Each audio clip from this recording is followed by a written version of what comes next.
Welcome to this video. My name is Hannes Knechtges, and in this video I want to show you the techniques called tapping and sweeping, what they are and how you can use them within your solos. If we go to the E minor pentatonic again, let's check it out again.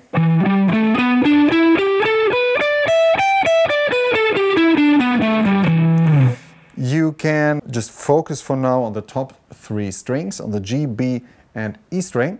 You could do something like this.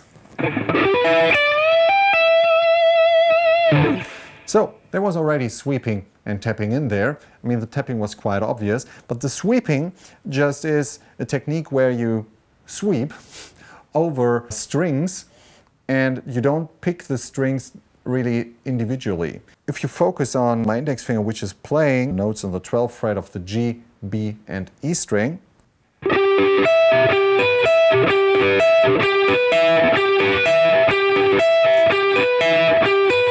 now take a look at my index finger here. It's kind of like rolling over.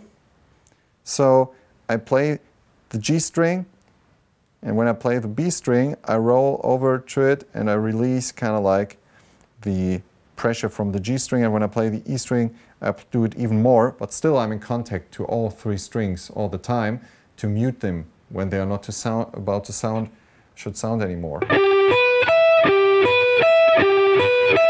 So it's not like letting them ring into each other.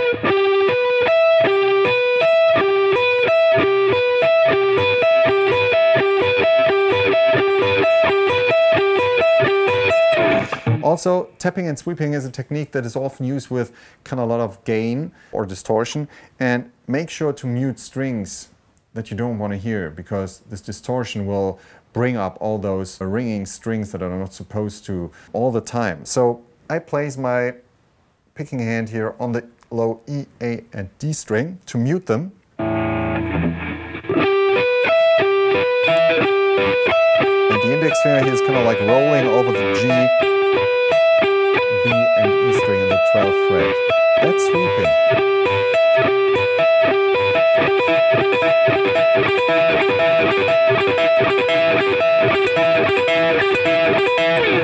You hear that I'm kind of like, I'm not doing, it's more like a really tiny strum, kind of. Then I go to the 15th fret of the B string and do a whole tone bending. And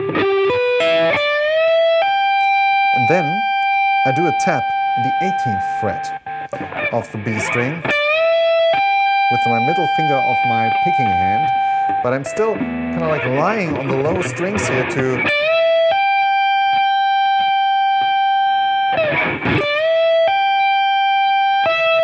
and then I do a pull off by just pulling the string kind of like downwards with my middle finger. And then I can do a vibrato on that note.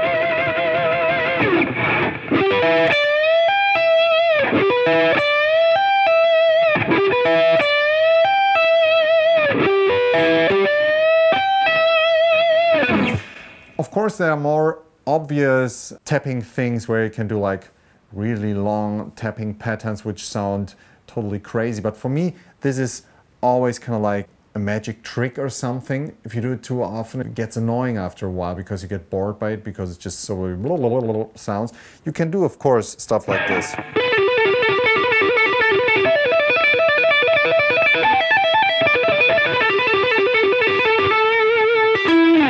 And build it into your solos and use your pentatonic for that.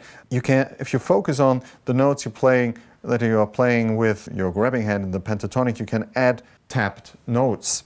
For example, if you're in the 12th and 14th fret within your pentatonic and you add in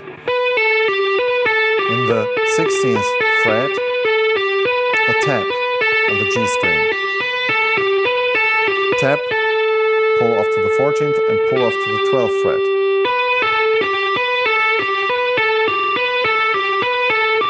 So tapping obviously is combined pretty often with other techniques like sweeping or hammer-ons and pull-offs. I mean, this actually is a hammer-on, a tap.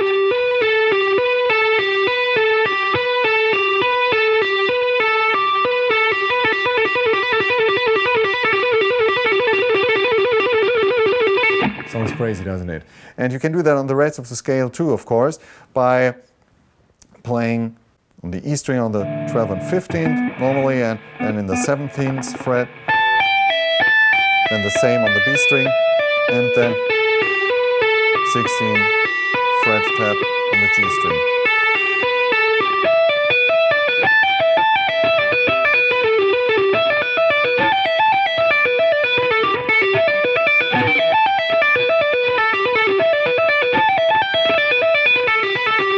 Do it slowly.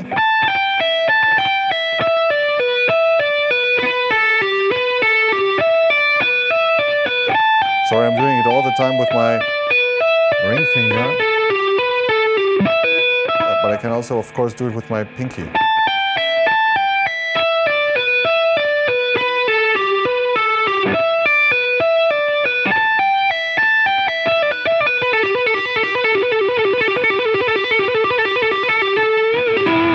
Have fun with trying it out. I mean, it's absolutely worth trying and developing those techniques. But don't get me wrong, I like those techniques, but they are kind of like special ingredient and not something that you will use for in my taste all the time, like you're using a vibrato or stuff like this. This is a way more often used phrasing technique for me than it is with tapping. Just wanted to make sure you know what these techniques mean and how they process. So thanks for tuning in, and see you on the next video. Bye!